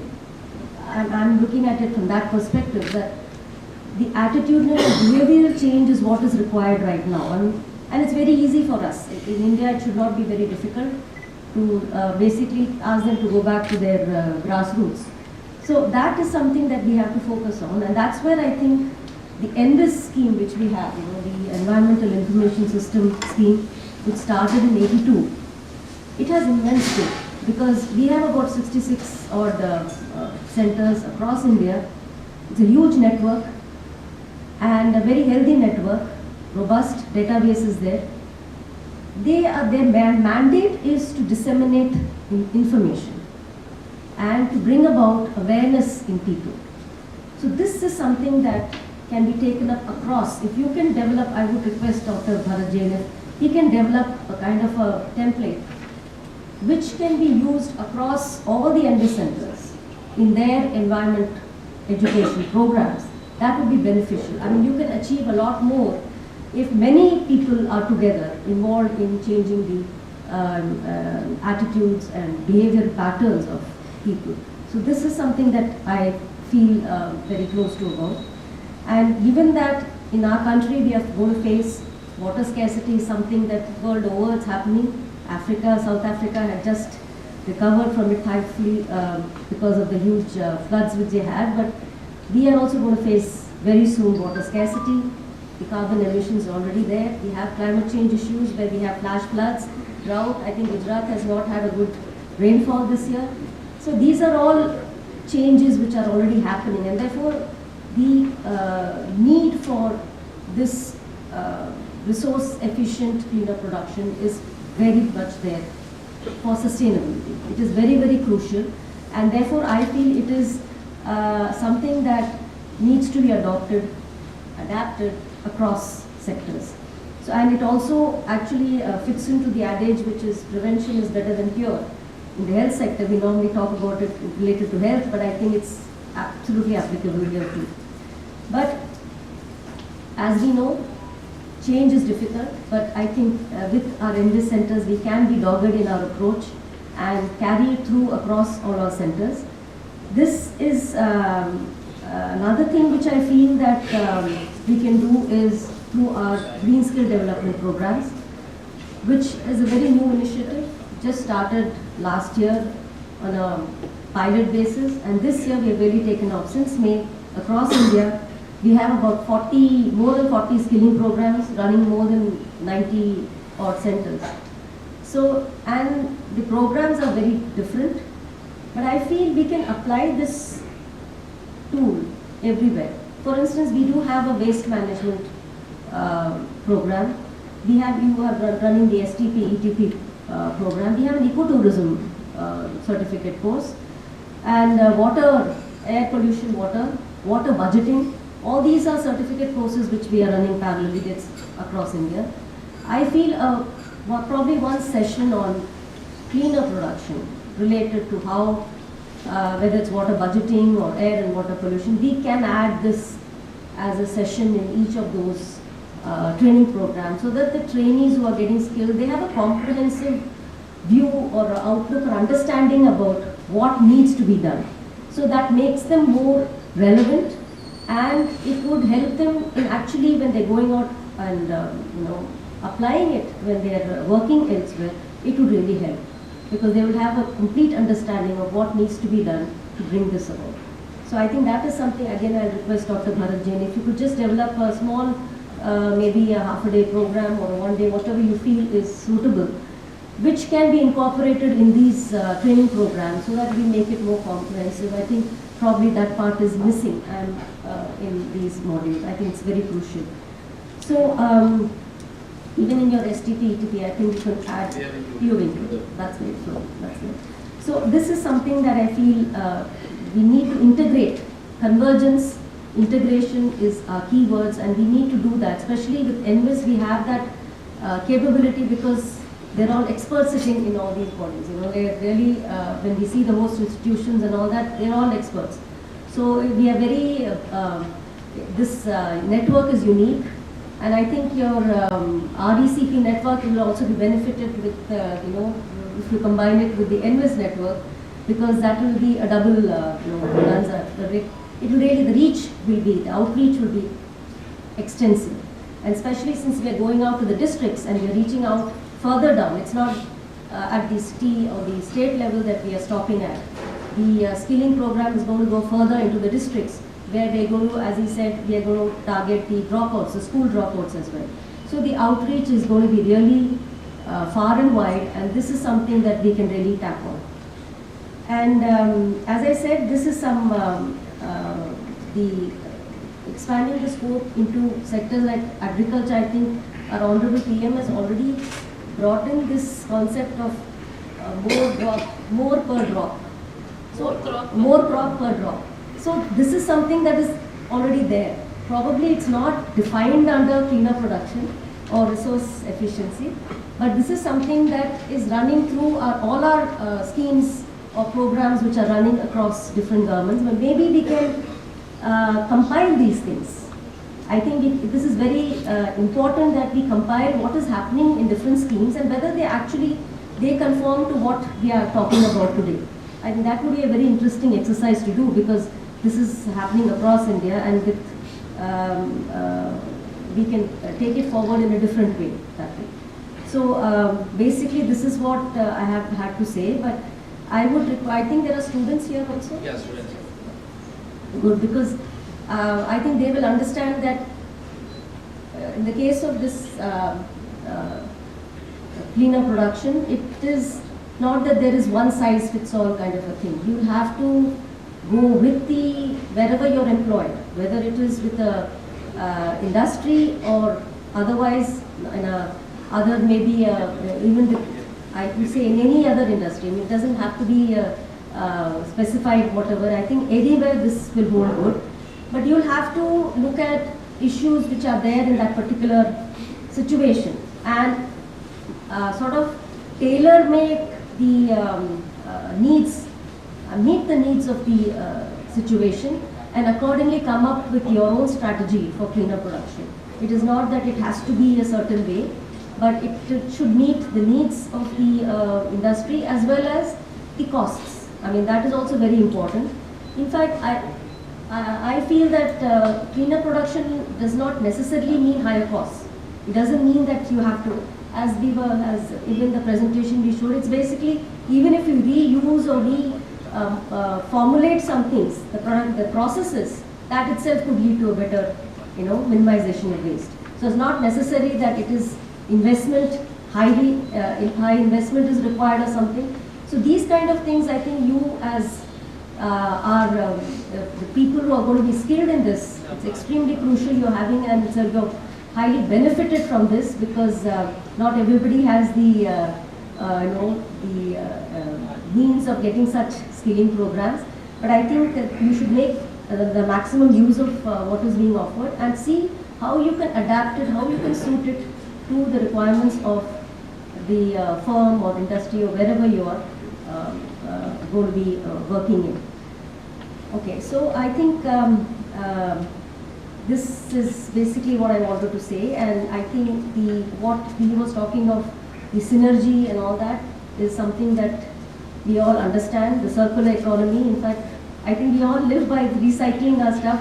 Jugaad is something India is famous for, and I don't think we need to go further into that. But definitely with the huge need for manpower, which somebody mentioned, I think a previous speaker, there's a 10.4 crore manpower requirement in different sectors. I think we need to skill them. That's what is something that is missing, and that's why this program is very crucial.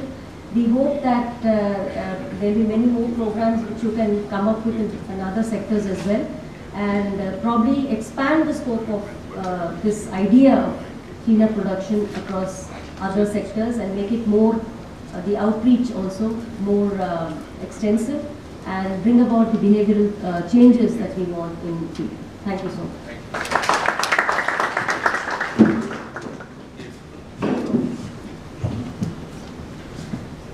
Thank you so much, madam, for precious words. And now I request our respected madam, Srimati D. Thara, PCN MD GIDC and Chairperson GCPC, to address the participants. Good morning to everybody, dignitaries on the dais. How many students are here? Okay. 20 selected for this. 20 selected for this. 7 are I think the Director of Environment is also with us, and GPCB is with us, and the industry people are with us, and academia is with us. The problem in our country is we meet only in these forums. આ પતે ગયો પછી પોતપોતાના ઘરે અથવા ઓફિસે નીકળી જવાનું અને ભૂલી જવાનું શું થયું અને શું થશે. What happens is, frankly speaking, India's governance structure છે ને, it has been constrained by two things. One is very high sense of righteousness. હું જે કરું છું એ સાચું હોય, honest હોય તો નેગેટિવ જ હોય. હું સાચું કરું એનો અર્થ એટલો જ કે એ નેગેટિવ જ હોય. It has to be negatively done to prove your honesty. This is something, I mean, this is something which has got ingrained in our administrative setup. Second thing is, when you're sitting in the government, because you're getting used to a certain amount of routine, you don't get the wisdom from outside. This is also a constraint we face in government. Okay, this is not only government, even universities, even the colleges. સવારે ઉઠ્યા 10 વાગે 9 વાગે ગયા, શીખવાડ્યું અને પાછા આવી ગયા. The only value we all had is the GRs, which gave power to the government officers, and the books which were only available from the library to the great professors and lecturers. The students had to depend on, or the people who had to learn had to depend on those professors and lecturers, and therefore, along with the knowledge, the behavioral attitudes, the cultural values, બધું પાસંદ થતું હતું. Now things have changed. Even the industries, they think that every industry, I was asking, Cleaner Production Center has been doing great work, and this is the only active cleaner production center of the country compared to many other. But how much work we have done as a cleaner production center? How many people we have recruited? કેટલા industry એમનો ભાગ બન્યા છે? I think 20-25 હશે. હવે 20-25 તો we cannot even say we have begun the journey. Number one. Number two, we need to really look at a system where knowledge flows into the government systems, and government systems, from being just the regulators, become facilitators. Okay, now for example, I have never been, હું GIDC ના MD તરીકે નોકરી કરું છું, 2 વર્ષ તો પૂરું થઈ ગયું, હજી કરું છું, પણ હજી મને સમજ નથી પડતી કોણ સાચા છે. I really don't know who's really. For 4 people will come and brief me something, I will say, yeah, this also looks true. Then I talk to GPCB people, they say something, this is also true. The NCT is here, Alok bhai, इसका भी मैं chairperson हूँ, उनका भी जो data देखती हूँ, वो भी सच है. अब सच, everybody is true, how is the pollution happening? એક એલિમેન્ટ ઓફ સિન્સિયરિટી હોવું જોઈએ, છે જ નહીં frankly. Element of sincerity to learn, element of sincerity to accept, element of sincerity to evolve. આપણા બધા છે ને જેટલા પણ થોડિયા, whether we are industry, whether we are great people, whether we are whichever level we are and we think we have built castles, but we are going to live another 30-40 years because of longevity has been prolonged by healthcare and things like that. But beyond that there is no technology which has come that 100 વર્ષ પછી તમને જીવાડવાનું technology હજી આવ્યો નથી અને આવશે એવું માનવાનું કોઈ કારણ નથી. When we have such short lives, આ 60 વર્ષમાં એક આખા we don't need to pollute the earth so much कि 100 વર્ષમાં એનું જ 50 વર્ષ આયુ ઘટી જાય. So I only urge all of you कि can this 20 become 200 in the next 1 year? Jain Saab is acting, he within his small capacity he keeps doing things, but it won't suffice. Pollution 1000 લોકો કરતા હોય ને pollution ના કરવા માટે એક માણસ બિચારા કોનામાંથી જોર જોર શોધતી બોલતા હોય તો થાય કામ. અને બીજું, it won't also the GPCB or the GIDC. હવે we are all government departments, we all need to agree one thing. આજે આપણા પોતાના ગવર્મેન્ટ ફંક્શનિંગનું પણ ઓડિટ કરીએ ને તો we need to improve a lot in terms of our wisdom and knowledge. And it is not possible that in a routine there is also something called housekeeping. બધા industrialist પણ એ જ કરતા હોય છે. એમને એવું લાગે છે આ બધામાં કોણ પડે, એના કરતા બધા જઈને રજૂઆત કરો ને આને પકડો ને તેને પકડો ને પત્તાઓ ને. This is a better way, right? I mean જ્યારે આપણે વાત કરતા હોય સાચી વાત કરીએ તો આ જ ચાલે છે. પણ કોઈ દિવસ we don't look at societal benefits and societal cause. અને આ સોસાયટીમાં તમારા છોકરા છોકરી પણ છે, મારા છોકરા છોકરી પણ છે, એમના પણ છે. હવે આપણે દોડીને કરોડો શાના માટે કોના માટે બનાવીએ છીએ? It is for the children. તમે પોતે કરોડ રૂપિયા ખાઈ જતા હશો? No way, you can not. So you are making something which will sustain the generations. How are you making it? આજે તમારે બહાર જવું હોય ને, ક્યાં જાઓ છો? પહેલા પાર્ક ગાર્ડનમાં જતા હતા, હવે જવું હોય તો ક્યાં લઈ જાઓ છો છોકરાઓને? મોલ. કેમ કે બહાર જવાય એવું નથી. જે ઠંડક લાગતું હોય એની અંદર ઘૂસી જાઓ. ઓકે, એ બધા આપણું દિન છે. એન્ડ આજે એસી કામ ન કરે એવી પરિસ્થિતિ છે ઇન સમ પ્લેસીસ, બરાબર ને? But government officers also need to come out. એકવાર ઇન્ડસ્ટ્રીયલિસ્ટનું પણ સિન્સિયરિટી ક્વેશ્ચન વધવું જોઈએ, ગવર્મેન્ટના પણ નોલેજ ક્વેશ્ચન વધવું જોઈએ. અને આ બધામાં એક ક્વેશ્ચન ઘટવું જોઈએ. કયું ક્વેશ્ચન? Ego question.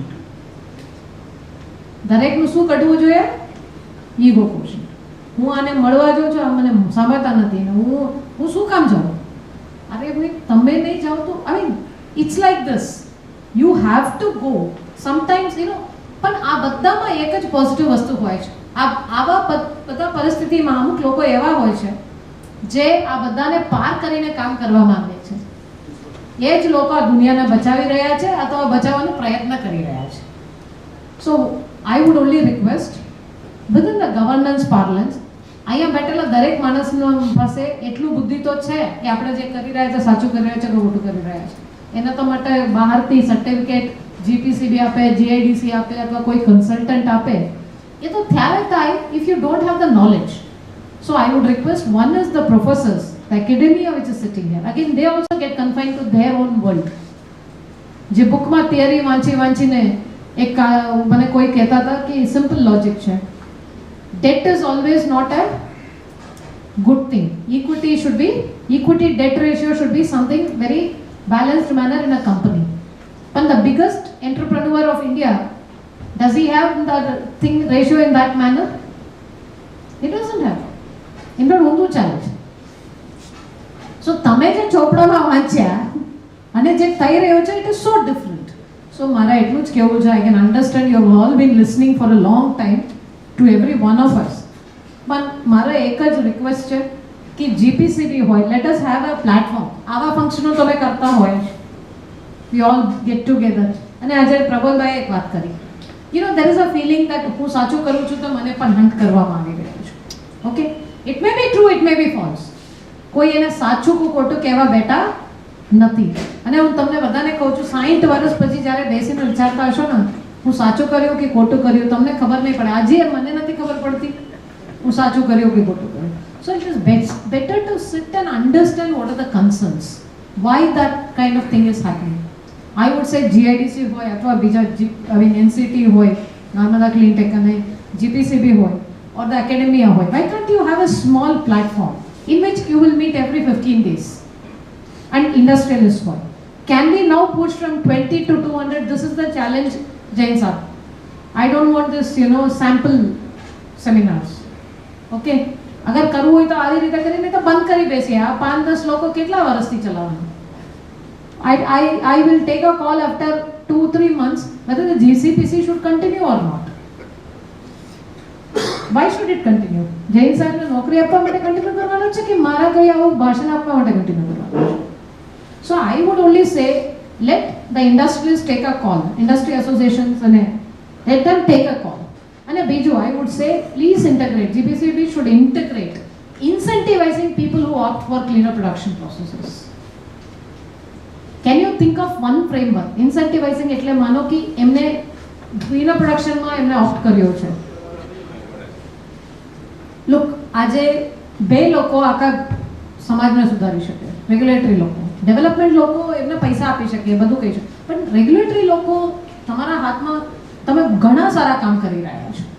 પણ can we also improve that working in terms of from અને બીજું હું તમને કહું છું જેટલા પણ કરોડ લોકો તમે તો માર્ચમાં જઈને રહેવા માટે હજી વાર લોકો ઇન્ડસ્ટ્રીયલિસ્ટને કહું છું ખાસ કરીને profits doesn't help you sustain your life. And એ સ્ટોરી ટેલિંગના રૂપમાં can we get it? હવે ઇન્ડસ્ટ્રીયલિસ્ટ જોડે વાત કરતા હોય ને એને સ્ટોરી ટેલિંગ રૂપમાં you should get it across to them. So I would request, let us recruit 200 people and let us have 20 professors or lecturers or the consultant. Let them act as consultants. Let the industries association hire these consultants. Because what I found is, when you have to correct a process, I had to go through a lot of इनको लो, हमको समझ ही नहीं आ रहा था. अभी भी मैं बोल रही हूँ, मेरे को सच क्या है पता नहीं. So I am heading at least 3-4 environmental infrastructure companies. Okay, as chairperson. I getting notices, keep getting notices.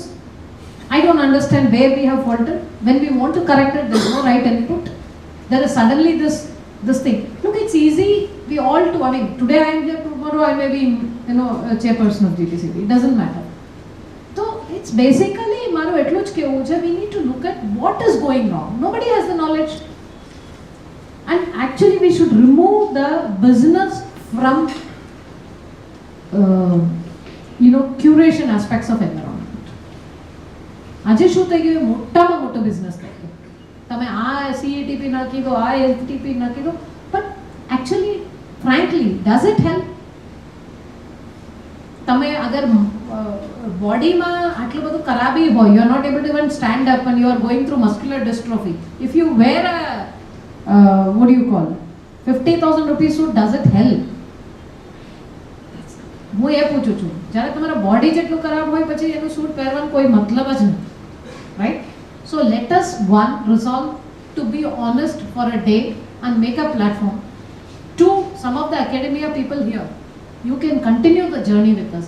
I'm sure all of you must have got bored teaching the same thing across time to the same kind of set of students.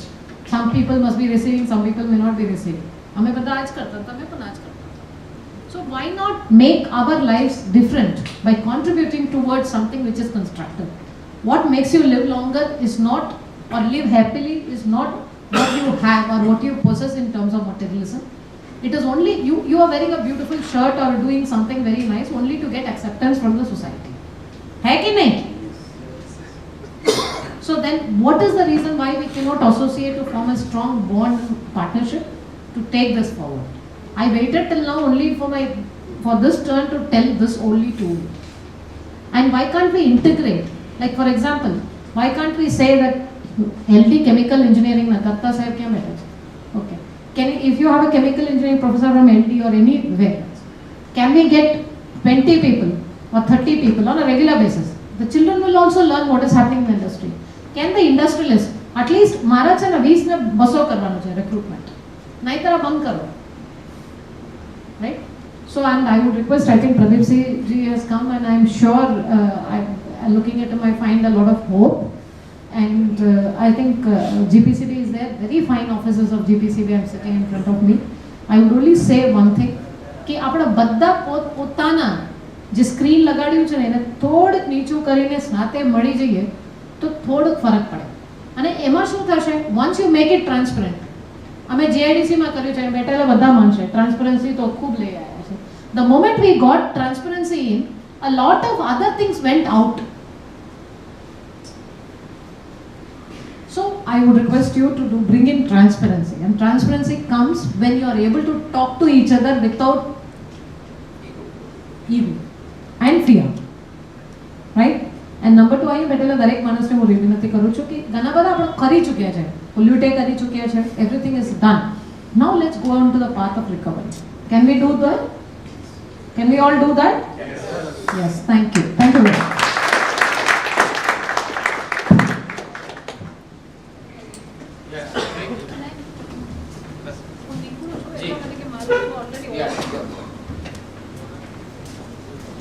Thank you so much, madam. And now it is my honor and privilege to release the Cleaner Production Assessment module of Three-Skill Development Program. For this, I would like to request all dignitaries on dais to release the book.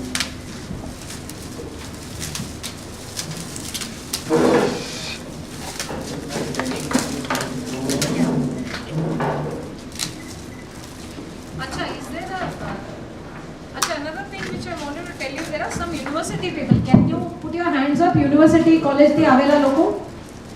નહીં, I'm talking about this thing. Faculty. PDPU and LD and We are running a VG startup summit is there on October 11th, 12th, 13th, and we have announced prizes worth 3 crores. कोई government 3 crore prize में नहीं आते, but there are 30 lakhs is the first prize. Please, if you have any of the startups or good ideas or prototypes, even in the environmental thing, please put it up and tell your incubation centers also for these prizes. It may be registered under health tech. There are 8 components, so you can 8 topics. So please get back this message to your registrar and other people and see that I need to see the startups registry from LD and other places also. Please pass on this message. Okay, thank you very much.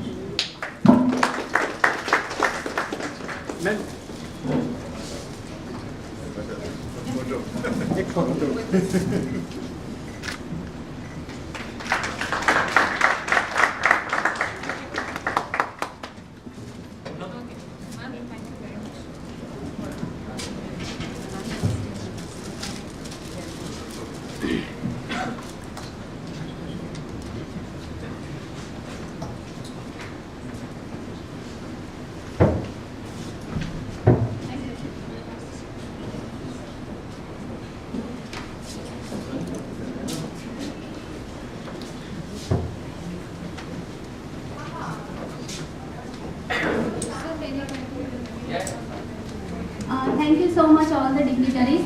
This book will help students to understand the cleaner production concept, tools and methodology very well.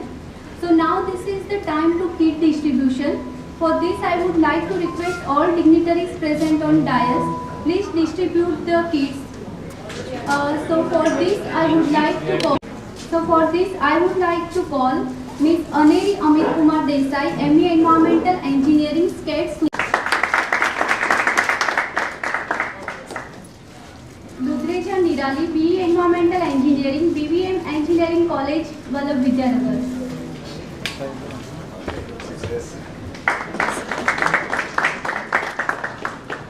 Preeti Sen, BE Environmental Engineering, Marwadi University, Rajkot. Nisat Mehta, ME Environmental Engineering, Marwadi University, Rajkot.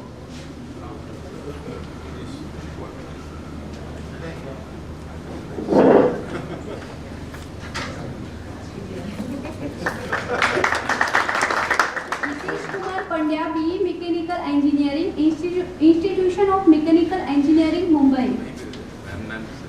Darshan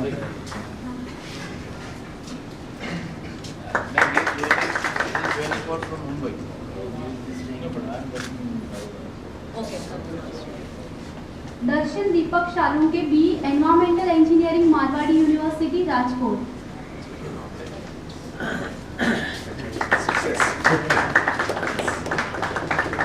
Nikunj Makwana B chemical engineering GH Patel college of engineering and technology Vallabh Vidyanagar.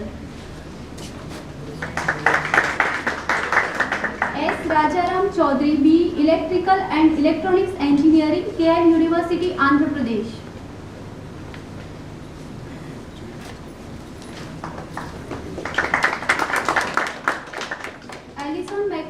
ME Environmental Engineering BVM Engineering College Vallabh Vidyanagar.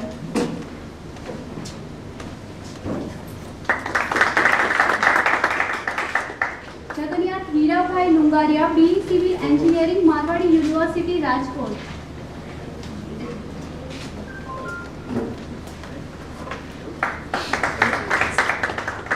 Ranjit Chavda B civil engineering JEC Valsad.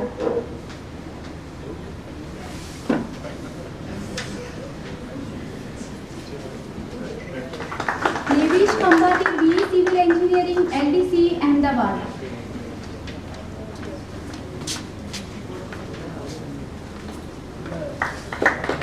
Patel Amar Arvind B production engineering KIT college of engineering Kolhapur.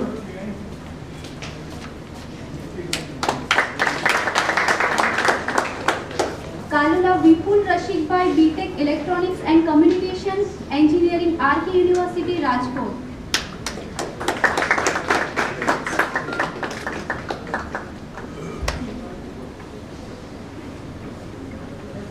Congratulations to all the candidates and thank you so much dignitaries on dais.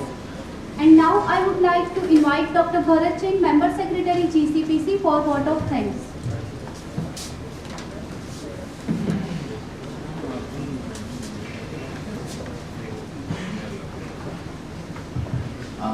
Thank you very much, dear participants. Industries from Nandesari, from Naroda, Ankleshwar. Mr. Alok Kumar, you have travelled right from Ankleshwar. He is handling CETP of 40 MLD and is managing director over there. My Canadian friend from the Bardhaman, a very senior official from Pollution Control Board. My friends and consultants who are working with us, Dr. Upasani and Naveen Bhai, Dr. Gadekar from ICT. And my sincere thanks to Dr. Anandi Subramaniam ji, because I just told in the beginning that I have been requesting that at least either at Vapi or at Dhamminagar kindly make it. And I know that in spite of a very busy schedule, she traveled a lot. She was in Bombay, faced heavy rain and all that. She arrived little late in the previous night. And today I think after this function she is visiting the CRC, another NV center, and in the evening going back to Delhi. Thank you ma'am for all your support and motivation, encouragement, and rightly said by Madam Thara that not 20 people from GCPC, we need 200. And more, once the acceptance comes from the industry, which includes attitudinal change as well. Ma'am, as you told that we already started cleaner production in household.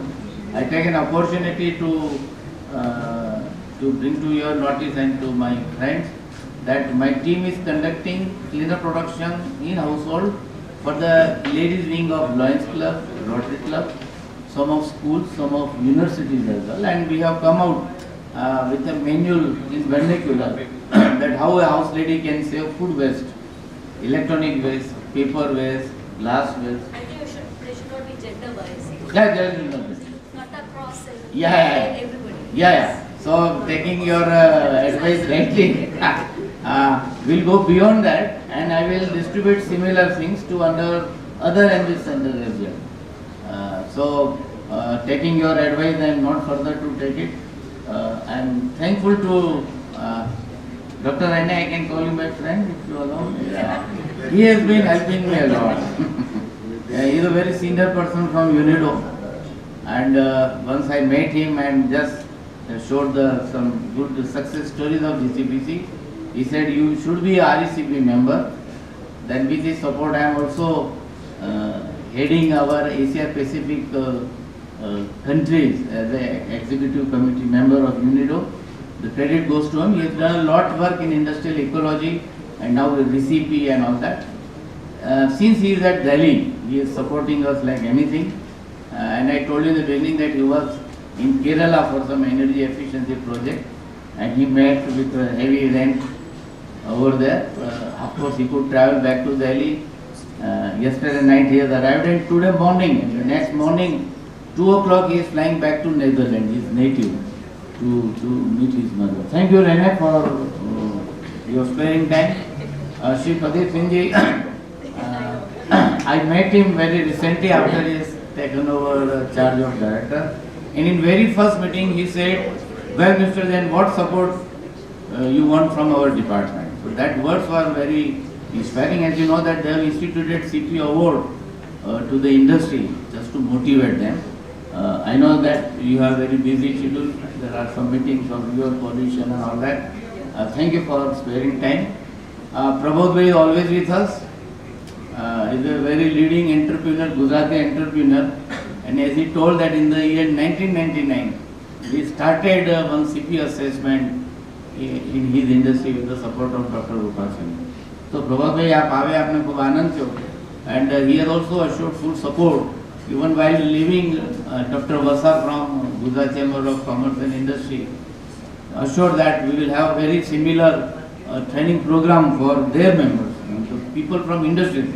So not only students, but the people from industries also, they are going to arrange 5 days training program so that industrial personnel can also be trained in this field. So thank you, Prabodh Bhai, and my friend from Naroda, President Naroda Industries Association, Jatin Bhai, Mahir Bhai from Ankleshwar Industries Association, and Nandesari Babu Kaka, you are an ambassador for us. Ma'am, he is a 86 plus. He was professor in Bombay University teaching chemistry, and now he is a leader in our Nandesari Industries. Like my Naroda people, Ankleshwar people, he is ambassador for us. And he is always open, he and his team, always open for this site, this sort of assessment. And we are very likely to select 1 or 2 industries for our practical training of the students. Babu Gai, Babu, you could make it, thank you very much. Dr. Ashoka from CRC, my GCPC team, and the young students who are willing to accept this challenge. And I told them in the beginning, ma'am, that it is a tough tool. And I am always giving my example that I converted from Shashi Kapoor to Anupam Kher just to convince industries that it is a better tool for me. So look at me. But good that my young children have accepted the challenge. We have Dr. Patolia also, one of the experts on cleaner production. Thank you for coming. So with this, I request immediately my team to offer a memento to the dignitaries. Please come.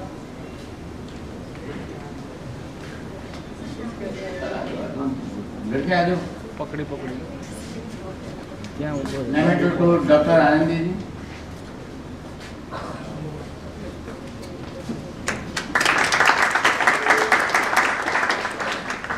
Dr. Rene.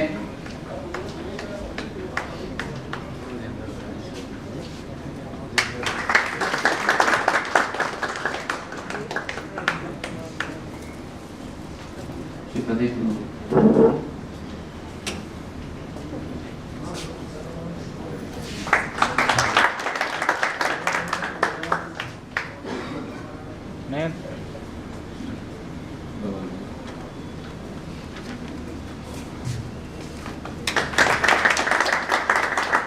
Positive side, ma'am, I have mentioned that we come from Industrial Development Agency, but there is a full support from the Department of Forest and Environment and Gujarat Pollution Control Board. So that is ecology and economy, sensitive balance we are able to achieve.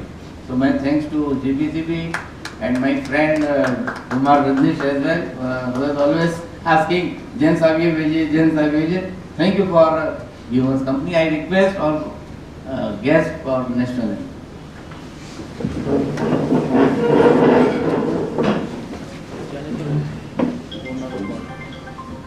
Jana Jana Gana Mana अधिनायक जय हे भारत भाग्य विधाता। पंजाब सिंध गुजरात मराठा द्राविड़ उत्कल गंगा विंध्य हिमाचल यमुना गंगा उच्चल जलधि तरंगा। तव शुभ नामे जागे तव शुभ आशीष मांगे गाए तव जय गाथा। जनगण मंगलदायक जय हे भारत भाग्य विधाता। जय हे जय हे